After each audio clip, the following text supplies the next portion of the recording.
I was kind of going for this Greek statue look to kind of match the theme of today's video, but I just look like a crazy Dutch girl.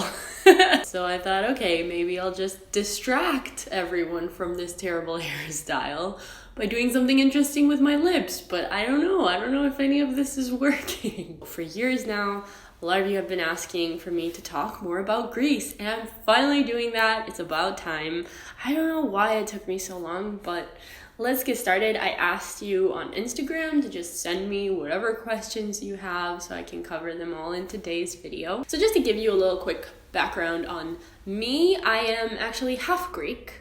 The other half is Portuguese, and I am born and raised in Greece. I speak Greek, I've been to school in Greece, so I do consider myself Greek. But both of my parents have actually grown up in the US, in America, and they have been raised as Americans from immigrant families. So I can't really give you a lot of input on what a Greek family is like because I have been raised a little more unconventionally, and I also speak both Greek and English. Both of these languages are my native languages, so this is why my English is so good or terrible, depending on who you ask. But Greeks do speak really good English, but they do have an accent, so this is not what Greeks sound like. Greeks sound like this when they talk, and I love this accent very much. So I'll keep the more serious questions for the end because obviously I am going to be discussing the crisis and the financial situation and how it's affected Greeks and all that kind of stuff, but I'll save that more towards the end. But let's start light with some lighthearted questions about what it's like to live in Greece. I think one big thing about Greek culture is number one, the hospitality, the warmth, which you've probably already heard of, and it is true. When it comes to culture and religion and all that stuff, Greeks tend to mostly be Orthodox Christian. Churches are everywhere. Sometimes when you're riding in the bus, whenever you pass by a church, you'll notice some people crossing themselves like this. Now let's talk about food, because I got a ton of questions about food, and specifically vegan food, since most of you guys are vegan or vegetarian or interested in that. So first off, how hard or easy is it to be vegan or vegetarian in Greece? In my opinion, it's super easy because first off, Greeks cook with olive oil. They don't cook with animal fat, but also traditional Greek taverns and restaurants do have a lot of vegan options. I've made an entire video about how to eat vegan in Greece, and you'll find it right over there. And you're gonna find it right over there. Definitely check it out because if you are planning on visiting Greece and you're interested in the whole food aspect of it, that is a video you definitely need to watch. So I'm not gonna get into a lot of details about that, but I also was asked what is my favorite Greek vegan food. I love amam. And I don't think it's Greek, I think it's Turkish, but it is something that you can find in all Greek taverns, and it's so good. It's roasted aubergine with sauteed onions on top of it, and the spices and the herbs are just Some other people asked about the weather, and that's one of my favorite things in Greece, the fact that summers are amazing. The winters are very mild in Athens, but if you go to the north of Greece, it gets pretty cold and it snows a lot. A lot of people don't realize this and don't know this about Greece, but we get snow in the winter, not in Athens, but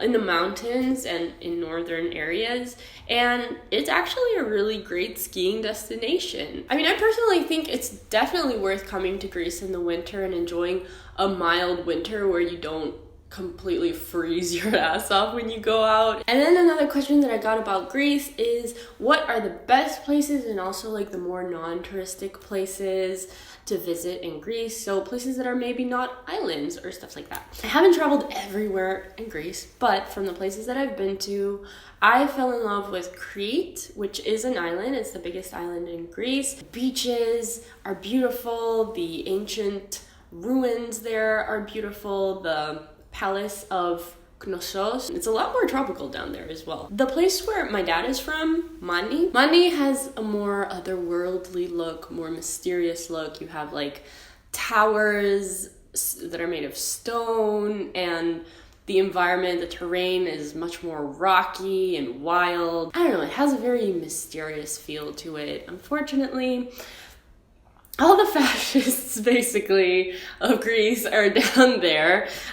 So yeah. And then another island that a lot of tourists don't really think about is Evia, which is the second largest island of Greece. Evia has kind of a combination of, again, like a kind of fairyland landscape, but then a lot of beautiful beaches that are kind of hard to reach. And then when it comes to islands, I'm a little bit basic. I really love Paros and Antiparos. Those islands are probably my favorite, and I love the fact that they do have the Cycladian. I don't know how to pronounce that in English, but the architecture with the white houses and the blue windows. So they have that is so beautiful that you get to see in islands like Mykonos or Santorini, which is where all the tourists go. But it's a little less crowded than those islands, a little less expensive, or a lot less expensive.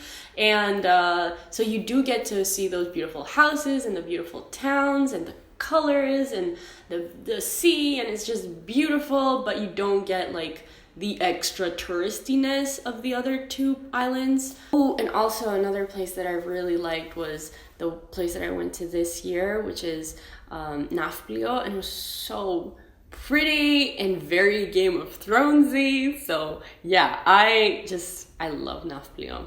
So I have linked in the description box all the videos that I've made about different places that I've visited in Greece that you probably haven't heard of, so you can get a general idea of what they look like and that kind of thing. So maybe that's a little bit helpful if you're looking to find a place to visit in Greece that isn't Mykonos or Santorini or Athens. And then some of you asked what the cost of living in Greece is and what is it like compared to other European countries. One of you asked what is it like compared to Spain. So the cost of living compared to Spain is a little bit cheaper. I think if you want to live a nice, dignified life as a single person, so paying for your own apartment, paying for your food, blah blah blah, I think the amount of money that you would be spending would be around 700 to 800 euros. So having the ability to go out and eat out and that kind of thing. Unfortunately, the minimum wage in Greece is, I think, under 400 euros at this point. I'm not sure. It is completely inhumane. So just because it is a legal minimum wage, it doesn't mean it's an ethical minimum wage. People cannot survive from that in a European country. Rent in Athens and in some other places in Greece is pretty affordable. You can find great apartments for 500 euros. You can find really cheap apartments for around 200 euros. So the prices are not bad when it comes to rent, but again, because the minimum wage is so low, even a 200 euro apartment is insanely expensive if you're earning 400 euros a month, right? So, and then when it comes to food, the prices of food in Greece are actually a little more expensive than really rich and wealthy countries like Germany. Greeks have to spend a lot more at the supermarket compared to other Europeans. The cost of living is, compared to how much Greeks earn, is insanely high. It's unaffordable basically, which is why so many people in Greece are struggling financially. So yeah, let's talk about the crisis, shall we?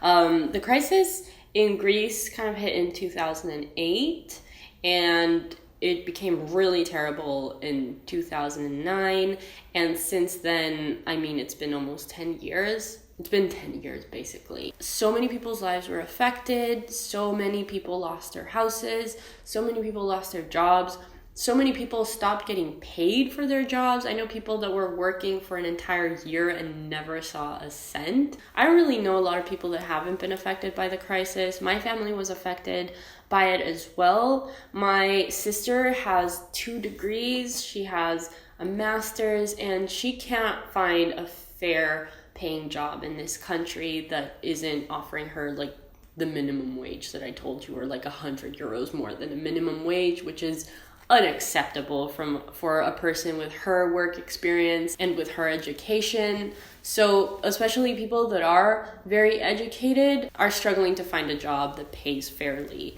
But also my dad had to leave the country in order to start working in the US. So he hasn't lived here for, I think, 3 or 4 years. At almost 60 years old, he had to leave his family, had to leave his kids, his grandkids, and he is forced to start a new life in America. The fact that so many families are getting torn apart because of this, not just my family. I have so many friends that had to leave the country and start working somewhere else. So leave their parents, leave their siblings, their friends, their loved ones, everyone, because there are no job opportunities in Greece. And I think that is a terrible thing, having to leave your country in order to go and work somewhere else, in order to get by somewhere else. I actually gave it a shot. I gave it a shot to leave the country when I moved to Dubai to work as a flight attendant, and it just didn't work for me. I did not enjoy it, and I realized how important my family was to me and how I was just gonna do as much as I could to manage to stay in Greece. But a lot of people don't have the option that I had, and a lot of people are forced and have no other option than to leave the country, study in a different European country, and start working somewhere else. And the best minds in Greece are leaving the country because the country does not treat them well, the wages are inhumane, and the opportunities are absolutely non-existent. One thing that I haven't really elaborated on is the whole fascist movement in Greece, because one of, I think it's the third or fourth most popular party elected in the Greek parliament is a fascist party. I genuinely don't feel safe enough to publicly talk about it, but one thing that I can say is that fascism has been on the rise since the crisis began, and a lot of people have publicly expressed really backwards and hateful things about non-Greeks, basically. And those people are in our government, influencing the decisions that our government makes. So yeah, that's horrifying. So on that note, thanks so much for watching. No, one last question, because I cannot end this video on that note. I got asked, what do I like and what do I hate the most about Greece? And let me think, what do I like the most? I like so many things about Greece. I can't really name one. I love the beaches. I love the Mediterranean Sea. I love the weather and the environment, and I love the people, and yeah, I love so much about Greece. And I definitely hate the crisis because it just snowballed into so many other negative things as well, and was the reason behind so many negative things happening. So if you made it all the way to the end of this video, thank you so much. And also let me know in the comments, what is your favorite vegan traditional meal from your country? I would love to know. A huge thank you to all of my patrons. Make sure to like this video, subscribe, hit the bell notification button, even though it's probably not gonna work. And once you subscribe, YouTube is gonna unsubscribe you from my channel, but that's okay. Stop complaining, Kristen. Thank you so much for watching. Goodbye.